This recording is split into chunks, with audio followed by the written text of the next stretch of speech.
is this your first? I remember doing it 100 years ago in Queens. It's quite difficult to get it right. Es begann als leises Geflüster in den Hallen des Buckingham-Palastes. Aber jetzt ist es raus. Und es erschüttert die königliche Familie in ihren Grundfesten. Prinzessin Anne hat gerade etwas enthüllt, was die Welt nie hätte hören sollen. Und jetzt wird Königin Camilla vor die Tür gesetzt. Für immer. Sollte Prinzessin Anne in der königlichen Familie das Sagen haben? 1 Kommentar für Ja oder 0 für Nein. Diese Frage wird die Gemüter erhitzen. Was wirklich passiert ist, erfährst du hier. Der Rücktritt von Königin Camilla und die Kontroverse in der Monarchie. In Anbetracht der Tatsache, dass Prinzessin Anne die Entdeckung gemacht hat, hat es den Anschein, dass Königin Camilla für eine unbestimmte Zeit von ihren königlichen Pflichten entbunden wurde. Zu allem Überfluss ist diese Enthüllung auch noch ein Schock. Plötzlich sagte Camilla ihre Teilnahme an einem Staatsdinner, das in Windsor stattfinden sollte, was die Öffentlichkeit auf etwas Merkwürdiges aufmerksam machte. Einige Stunden später gab der Palast eine kurze, unklare Erklärung ab, in der es hieß, es handele sich um persönliche Gründe. Insider hingegen sind der Meinung, dass es hinter den Kulissen zu Turbulenzen gekommen ist. Mitten in der Nacht wurde beobachtet, dass königliche Fahrzeuge das Clarence House verließen.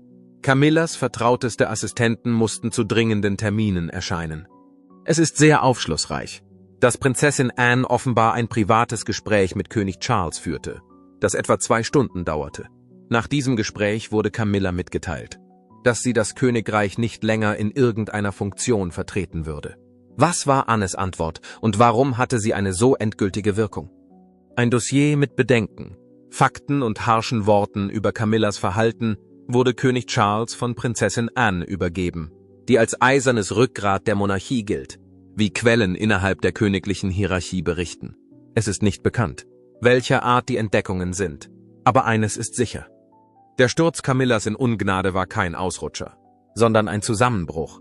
Seitdem ist ihre royale Reiseroute für einen längeren Zeitraum freigegeben worden. Es wurde spekuliert, dass ihr Bild, das erst vor wenigen Wochen offiziell in Sandringham aufgestellt werden sollte, heimlich verschoben wurde. Die verblüffendste aller Behauptungen ist, dass Camilla aufgefordert wurde, Clarence House vollständig zu verlassen, wenn auch nur für kurze Zeit. Ein Teil des Puzzles wurde von der Öffentlichkeit zusammengesetzt. Camilla und Kate haben schon seit langem eine umstrittene Beziehung. Es gibt Vorwürfe. Camilla wolle ihre eigene Familie in der königlichen Hierarchie aufwerten, und es gibt Geschichten über subtile Streitigkeiten zwischen William und Camilla. Es gibt auch Berichte über den kühlen Knicks, der nie stattgefunden hat. Und dann war da noch Kates mysteriöse Gesundheitskrise, die im ganzen Land Besorgnis auslöste, von der Analysten heute aber glauben, dass sie der entscheidende Auslöser war. Und was ist mit dem Herzstück des Ganzen? Prinzessin Anne, die sich selten zu Wort meldet, aber immer dann aktiv wird, wenn die Monarchie in Gefahr ist. Der Thron befindet sich nun an einer Weggabelung. Königin Camilla, die ursprünglich mit Charles an der Modernisierung der Monarchie mitwirken sollte, wurde auf eine untergeordnete Rolle verwiesen, möglicherweise für die absehbare Zukunft. Außerdem lenken Prinz William und Prinzessin Anne taktvoll die Geschicke der Monarchie, da es heißt, dass König Charles unter psychischen Problemen leidet und sich von wichtigen Aufgaben zurückzieht. Nicht mehr die Frage, ob Camilla gefallen ist, beschäftigt England, sondern die Frage, wie weit der Palast gehen würde, um sie fernzuhalten. In all den Jahren stand Königin Camilla an der Seite von König Charles III. Als Sinnbild für die Zähigkeit der königlichen Familie. Sie war eine Frau, die jahrzehntelang über öffentliche Kritik, Skandale und kalte Ablehnung triumphiert hatte, um die höchste Ebene der Monarchie zu erreichen. Dieses Bild ist jedoch nicht mehr in seiner ursprünglichen Form vorhanden. Camillas Unruhen und das Ende der königlichen Einigkeit. Camillas zarte Einheit, die sie so sehr zu kultivieren versucht hatte, hatte sich auf spektakuläre und irreparable Weise aufgelöst. Camilla hatte so lange versucht, sie zu pflegen. Quellen behaupten, dass die Warnsignale schon seit geraumer Zeit vorhanden waren, bevor die Öffentlichkeit von ihnen erfuhr. Es gab einige Mitglieder der königlichen Familie, die mit Camillas Wahl zur Königin nicht einverstanden waren, obwohl die verstorbene Königin Elisabeth II widerwillig ihre Zustimmung gab. Die Lage innerhalb der Palastmauern wurde immer angespannter. Aber es war eher Camillas immer deutlicher werdende Einmischung in königliche Angelegenheiten, die letztlich den Ausschlag gab, als eine formelle Proklamation. Ein besonders bedeutsamer Moment fand während der Krönung von König Karl III. statt. Während die Menschen auf der ganzen Welt zuschauten, sahen sie etwas Seltsames. 20 Mitglieder von Camillas Familie, darunter ihre Kinder und Enkelkinder, erhielten Plätze in der ersten Reihe, obwohl keiner von ihnen einen königlichen Titel trägt oder offizielle Aufgaben wahrnimmt. Zu den Mitgliedern von Camillas Familie gehören ihre Kinder und Enkelkinder, die Eltern und Geschwister von Kate Middleton, die eine wichtige Stütze der Öffentlichkeit sind, fehlten dagegen bei der Veranstaltung. Es war mehr als nur eine Beleidigung, es war eine Botschaft. So die Meinung derjenigen, die entweder königliche Zuschauer oder Insider waren. Ein hochgestellter Parker Bowles Clan wurde in eine Position erhoben, die ihm nie zugedacht war. So ein hochrangiger Höfling, der unter der Bedingung der Anonymität mit Reportern sprach. Camilla hat versucht, die Monarchie als gemischte Familie neu zu erfinden, aber was sie wirklich getan hat, den Parker Bowles Clan zu erhöhen. Außerdem hat dies William sehr viel Kummer bereitet. Sowohl Kate als auch Anne waren von der Sache überwältigt. Anne war der Meinung, dass dies ein Verstoß gegen die geltenden Normen war. Es wurde behauptet, dass die Prinzessin von Wales, die in der Öffentlichkeit oft zurückhaltend ist, bei einem privaten königlichen Bankett, das nach der Krönung stattfand, nicht vor Camilla geknickst habe, was im ganzen Palast zu spüren war. Obwohl der Knicks von offizieller Seite als Gerücht abgetan wurde, bestätigten mehrere Insider, dass er nie stattgefunden hat und den Beginn einer zivilisierten königlichen Rebellion darstellt. Es gab Gerüchte, dass William und Kate sich wegen Camillas zunehmender Autorität hinter verschlossenen Türen ziemlich unwohl fühlten. Sie hatte begonnen, an Veranstaltungen teilzunehmen, die für ältere Mitglieder der königlichen Familie oft unzugänglich waren. Es gab Gerüchte, dass ihr Name als möglicher Schirmherr für Organisationen in Betracht gezogen wurde, die mit Prinzessin Diana verbunden waren. Aus den freigegebenen Dokumenten geht hervor, dass Camilla sich sogar für die Ernennung eines ihrer Enkelkinder zum ständigen königlichen Pagen innerhalb der königlichen Familie eingesetzt hat. Ein Insider innerhalb der königlichen Familie behauptet, es sei ein gut geplanter, hinterhältiger Coup gewesen. Allerdings waren nicht alle bereit, den Plan auszuführen. Es hat den Anschein, dass Prinzessin Anne, die als das fleißigste und geradlinigste Mitglied der königlichen Familie bekannt ist, Camillas Einfluss frontal angegangen ist. Sie äußerte Zweifel an ihrer Teilnahme an den Strategiegesprächen. Die Tatsache, dass Camillas Familienmitglieder bei einigen Anlässen anwesend waren, war etwas, an dem sie nicht teilnehmen wollte. Darüber hinaus soll sie König Charles heimlich gewarnt haben, dass die Legitimität der Monarchie in Gefahr sei. Die internen Unruhen verschärften sich Anfang 2024 infolge einer Reihe von Streitigkeiten zwischen Camilla und Kate. Es wurde Material veröffentlicht, das darauf hindeutet, dass Camilla privat ihre Missbilligung über Kates längere Abwesenheit von den königlichen Pflichten aufgrund verschiedener gesundheitlicher Probleme geäußert hat. Um die Sache noch schlimmer zu machen, haben einige von Camillas Beratern gesagt, dass sie Mitglieder ihrer eigenen Familie davon überzeugt hat, vorübergehend öffentliche Auftritte zu unterstützen, während Kate abwesend ist. Dies war der letzte Strohhalm, den Prinz William ergreifen musste. Eine angebliche Konfrontation zwischen dem Prinzen von Wales und seinem Vater fand hinter verschlossenen Türen statt. Der Prinz von Wales soll gefordert haben, dass die Monarchie aufhört, sich mit Camillas Ambitionen zu befassen. Die Quellen beschreiben die Interaktion als emotionsgeladen und hitzig. Die zunehmende Sorge um Karls Gesundheit verstärkte den Druck, unter dem er ohnehin schon stand. Es sah so aus, als sei Karl zwischen seiner Königin und seinem Erben hin und her gerissen. Andererseits waren es nicht nur die Familienmitglieder, die sich beunruhigt fühlten. Selbst Mitglieder des Parlaments, die der königlichen Familie seit langem die Treue halten, begannen, ihre Vorbehalte gegenüber der zunehmenden Autorität und Prominenz der königlichen Gemahlin zu äußern. Es wurde festgestellt, dass Briefe hin und her geschickt und Anfragen gestellt wurden. Doch hinter all dem stand eine einzige Person, die im Stillen Informationen sammelte, Prinzessin Anne.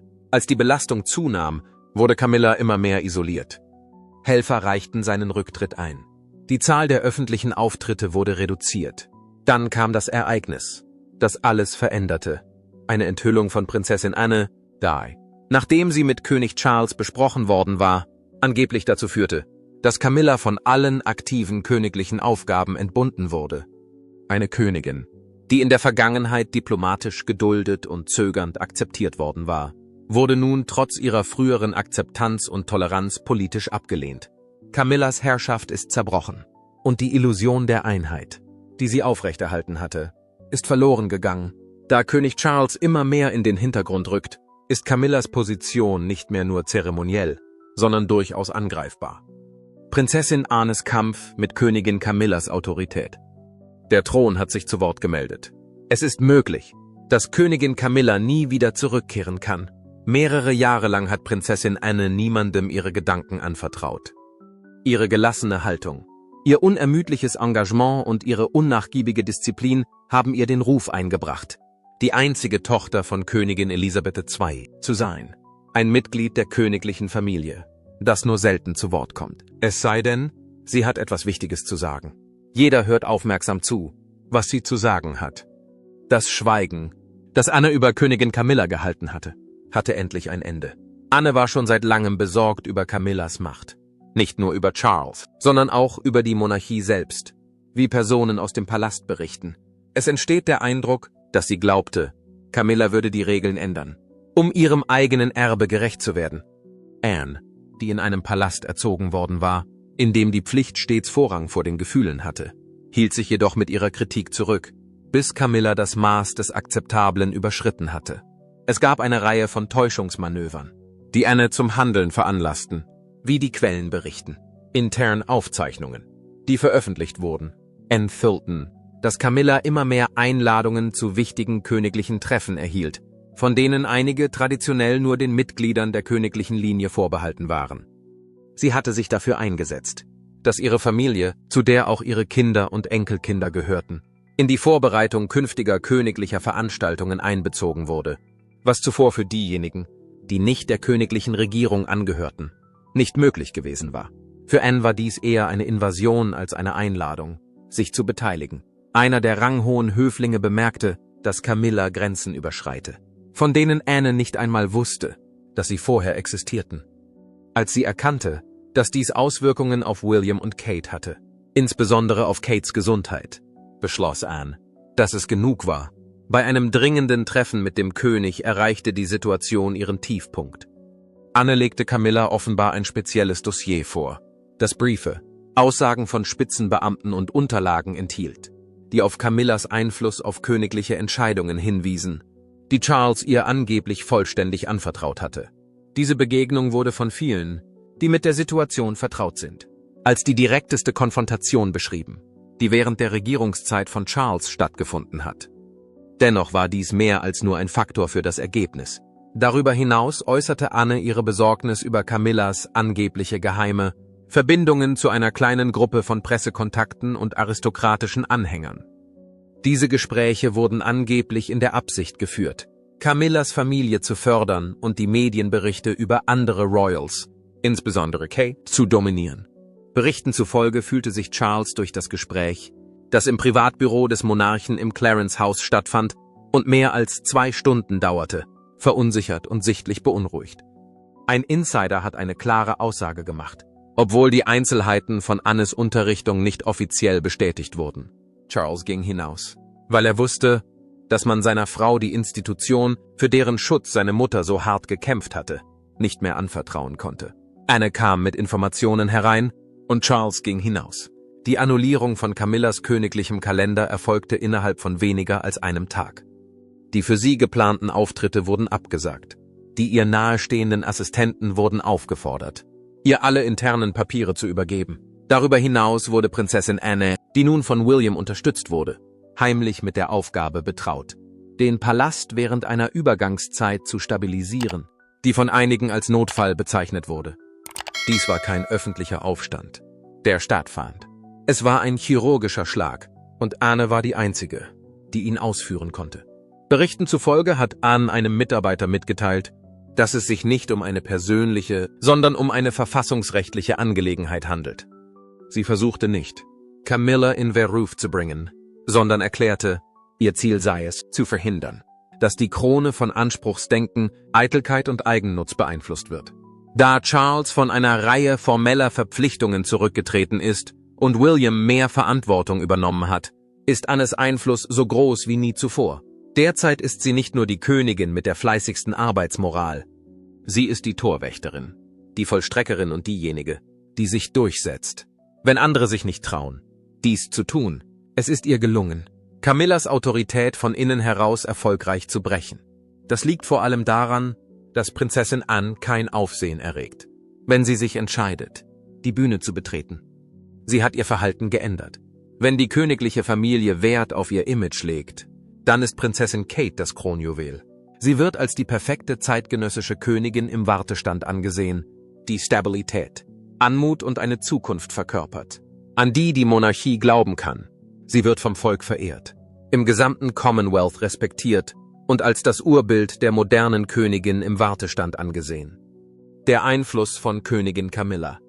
In Anbetracht dessen waren die Auswirkungen ziemlich groß, als Kate Anfang des Jahres bei einer privaten Familienfeier ohnmächtig wurde. Im Gegensatz zur offiziellen Darstellung des Palastes, die Müdigkeit und gesundheitliche Probleme für den Vorfall verantwortlich machte, haben Quellen heute eine noch beunruhigendere Tatsache enthüllt. Infolge des Stresses, der Angst und der inneren Anspannung, die Kate an ihre Belastungsgrenze brachten, hatte sie ihre Belastungsgrenze erreicht. Königin Camilla stand im Mittelpunkt all dieser Faktoren. Einem hochrangigen Mitglied des Teams zufolge stand Kate seit einigen Monaten unter erheblichem Druck. Die Einhaltung eines hektischen Zeitplans, die Erziehung ihrer 3 Kinder und die Unterstützung von Prinz William bei seinem Übergang zum Monarchen in der Öffentlichkeit waren für sie mehr als genug. Andererseits war Camillas Umgang mit Kate hinter den Kulissen kalt, berechnend und erbittert geworden. Eine Person, die mit den inneren Abläufen des Palastes vertraut ist, behauptet, dass Camilla Kates Bemühungen routinemäßig missachtete und erklärte, dass sie zu nett für die Position sei und dass sie immer noch einfach Middleton sei. Es wird behauptet, dass sie sich daran störte, dass Kate in Fragen der Etikette konsultiert wurde und dass sie sogar intervenierte, um zu verhindern, dass Kate bestimmte Ämter übernahm, die zuvor von Königin Elizabeth ausgeübt worden waren. Um genauer zu sein, was ist der schädlichste Vorwurf? Mehrere Pressevertreter erhielten zu dieser Zeit von Camilla ungenaue Informationen. Enthüllungen, die subtil sind und Kates Ruf untergraben, mit der Absicht, die öffentliche Meinung zu beeinflussen und ihr Schaden zuzufügen. Laut der Erklärung eines Höflings war es der Tod durch Flüstern. Kurze Bemerkungen über ihre Gesundheit, ihre Rolle und ihren zarten Charakter. Alles wurde mit Absicht gemacht. Nach Kates öffentlichem Abgang wurde sie aus noch unbekannten Gründen ins Krankenhaus eingeliefert. William wurde in einen brennenden Mann verwandelt, um das Entsetzen der Öffentlichkeit zu erregen. Es soll zu einem Streit zwischen ihm und Charles gekommen sein, bei dem er Camilla aufforderte, ihre Dominanz zu beenden. Charles, der als immer schwächer und emotional belastet beschrieben wurde, entschied sich jedoch, nicht in die Situation einzugreifen. Zu diesem Zeitpunkt kam Prinzessin Anne mit ihrem Dossier, das ihre Sorgen bezüglich der Situation zum Ausdruck brachte. Neben ihrer unerschütterlichen Unterstützung für William flehte sie ihn an, Kate zu schützen, nicht nur als Ehefrau, sondern auch als künftige Königin. Diese Zeit hätte nicht wichtiger sein können, als sie war. Das lag vor allem daran, dass Camilla während Kates Genesung abwesend war und schwieg. Es wurde keine einzige öffentliche Unterstützungsbekundung abgegeben, kein einziger Besuch. Es gibt keine Anerkennung dieser Tatsache. Das war in der Tat der letzte Nagel. Die Öffentlichkeit wurde aufmerksam. Camillas Verhältnis zur Presse, das in der Vergangenheit warm und einladend gewesen war, wurde eisig. Die Position, die sie innehatte, begann in Frage gestellt zu werden. Die königlichen Beobachter, von denen viele eine tiefe Zuneigung zu Diana hegten, wurden Zeuge einer Wiederholung der Vergangenheit. Die Königin mit dem kalten Herzen steht im Gegensatz zu der freundlichen Schwiegertochter. Plötzlich veränderte sich Camillas Vermächtnis. Sie sah nicht mehr wie die Frau aus, die sich selbst gerettet hatte. In diesem Moment war sie zu der Frau geworden, deren Ehrgeiz das Potenzial hatte, die spätere Königin zu stürzen. Wenige Tage nach Kates Erklärung über ihren Gesundheitszustand wurde Camillas Reiseroute geklärt. Ihr Sicherheitspersonal wurde reduziert. Außerdem einigten sich hochrangige Mitglieder des Königshauses hinter verschlossenen Türen darauf, dass Camilla nicht mehr als Repräsentantin des Königreichs fungieren könne. Die stets elegante Kate hat es vermieden, über die Ereignisse zu sprechen. Diejenigen, die ihr am nächsten stehen, sind hingegen der Meinung, dass sie im Stillen heilt, aber mit mehr Kraft als je zuvor, Die Zukunft der Monarchie scheint kohärenter, stabiler und traditioneller zu sein, da William an der Seite von Anne eine Führungsposition übernommen hat.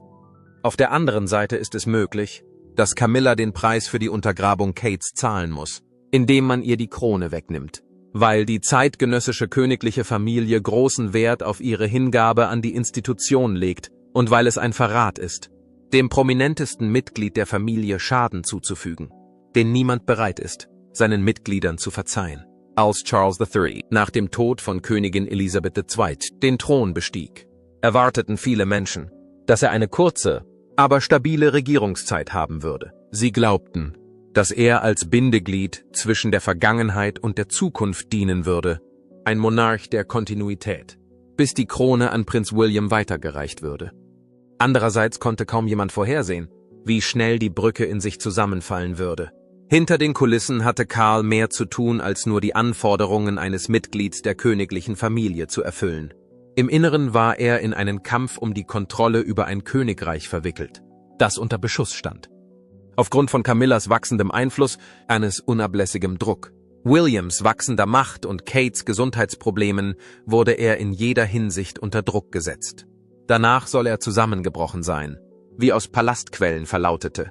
Der Buckingham-Palast gab eine sorgfältig verfasste Erklärung ab, die von der Öffentlichkeit verfolgt werden konnte.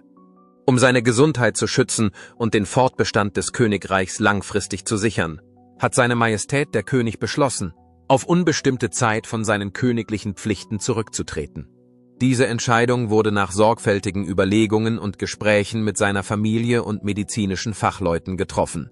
Die Experten sind jedoch der Meinung, dass dies nicht die ganze Wahrheit ist. Ist das die Wahrheit? Charles befand sich in einer schwierigen Situation. Nach Prinzessin Annes niederschmetternder Darstellung von Camillas Einfluss auf die Angelegenheiten des Palastes und Prinz Williams unverblümter Warnung, dass die Monarchie eine weitere Krise nicht überleben könne, sah sich Charles mit einer Entscheidung konfrontiert, die er nicht fassen konnte. Anstatt Camilla zu unterstützen und die Familie in Gefahr zu bringen, sollte er lieber zurücktreten. Er entschied sich für die zweite Option. Die Vorwürfe.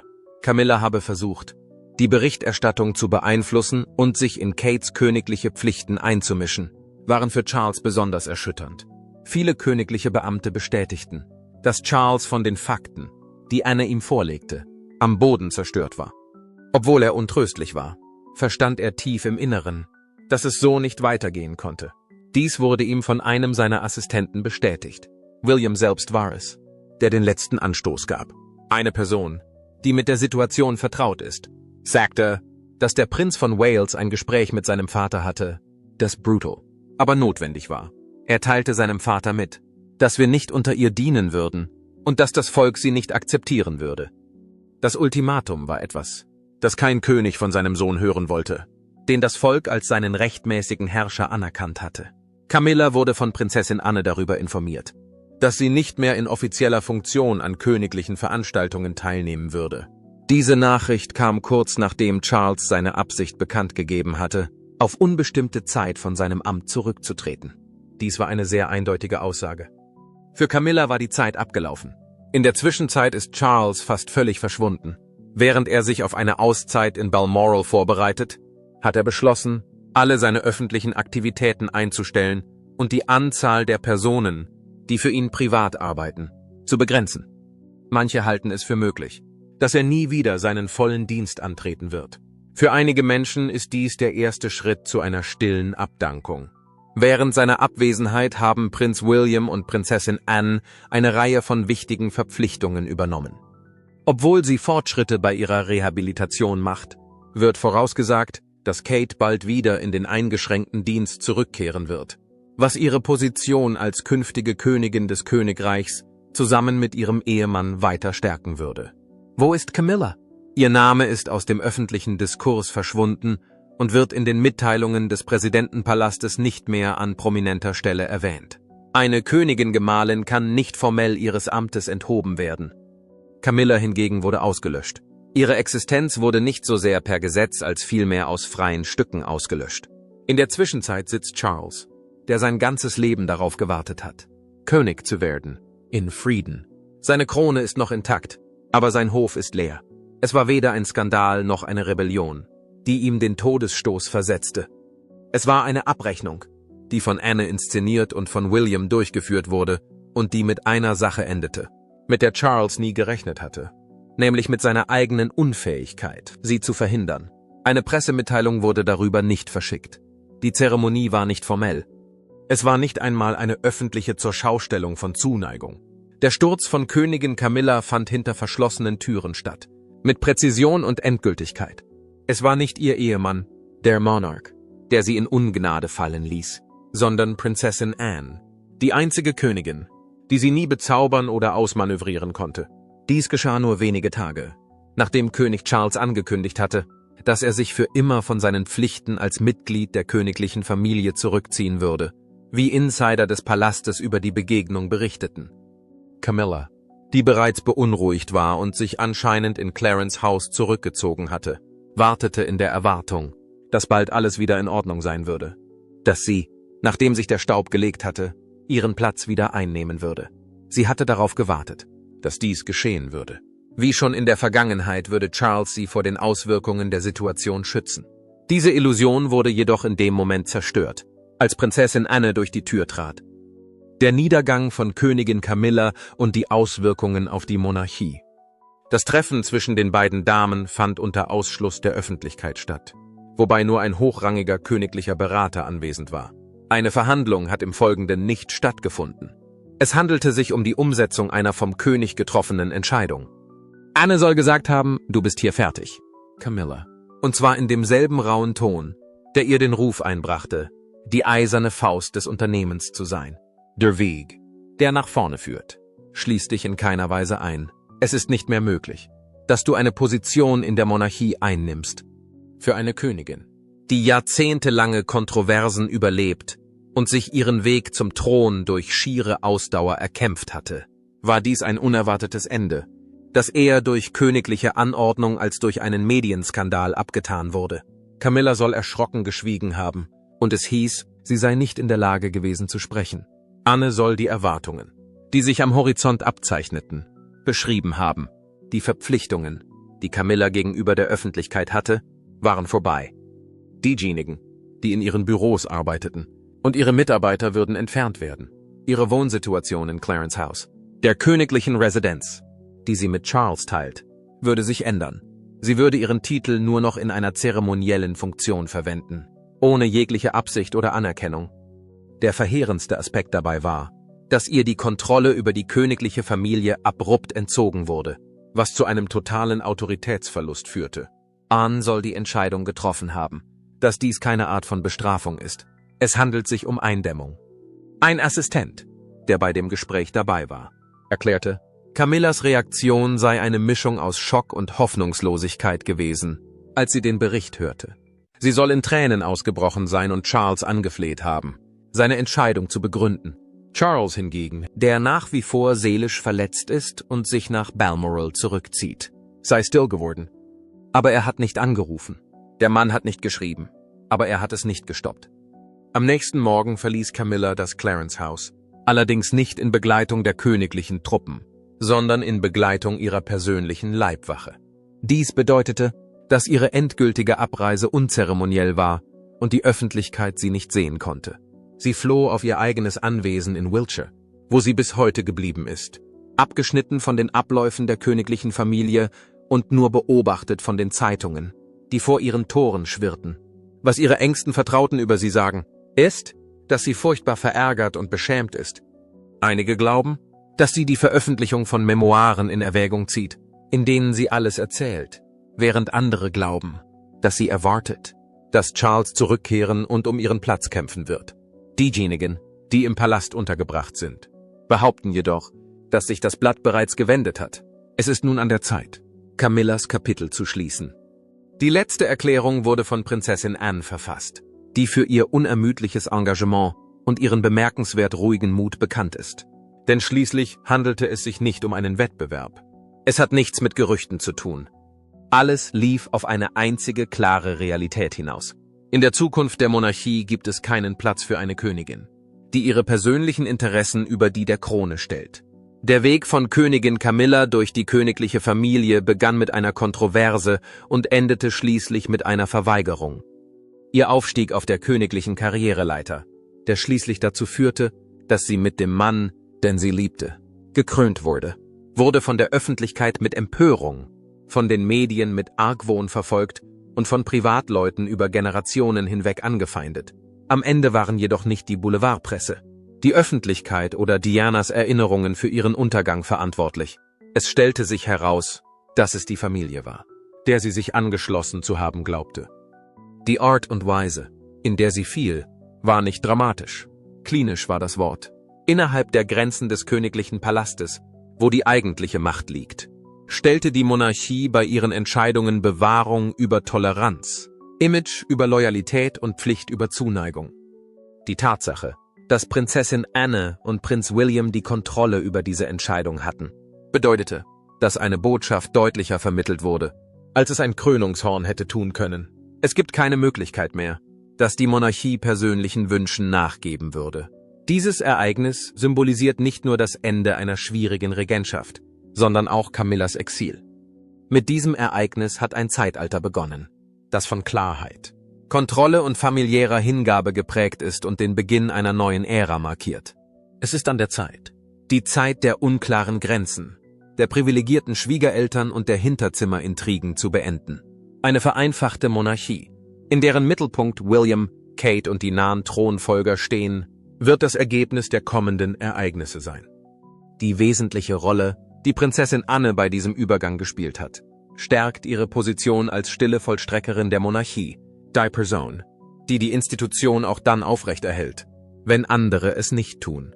Darüber hinaus hat Prinz William gezeigt, dass er nicht nur bereit ist zu regieren, sondern auch zu regieren, indem er seiner Tante beisteht und seine Frau beschützt. Während all dies geschieht, tritt Camilla allmählich in den Hintergrund. Sie behält zwar ihren Titel, verliert aber an Einfluss. Der Sündenfall von Karl III., eine Geschichte von Macht und Ehrgeiz. Die traurige Gestalt, die sie war, wird einigen in Erinnerung bleiben. Diese Geschichte sollte für andere als Warnung dienen. Das spielt keine Rolle. Das Urteil ist eindeutig. Es ist möglich, neben der Krone zu sitzen, aber die Krone gehört nicht einem selbst. Die Absetzung Camillas ist nicht nur ein Skandal, sondern auch ein Opfer, das die königliche Familie gebracht hat, um ihren Fortbestand in einer Monarchie zu sichern, in der Ruhe, Strategie und Tradition Gesetz ist. Im Hause Windsor werden die Königinnen von der Krone gekrönt, und die Familie, die sie beschützt, ist diejenige, die sie ihres Amtes enthebt. Glauben Sie, dass Camilla jemals wirklich von der königlichen Familie akzeptiert wurde, oder war ihre Regentschaft immer nur geliehene Zeit? Lassen Sie uns in den Kommentaren darüber sprechen. Wenn ihr mehr königliche Dramen, exklusive Updates und die Wahrheit hinter der Krone wollt, dann gefällt euch dieses Video. Abonniert es für mehr und teilt es mit euren Freunden. Vielen Dank fürs Zuschauen. Bis zum nächsten Mal.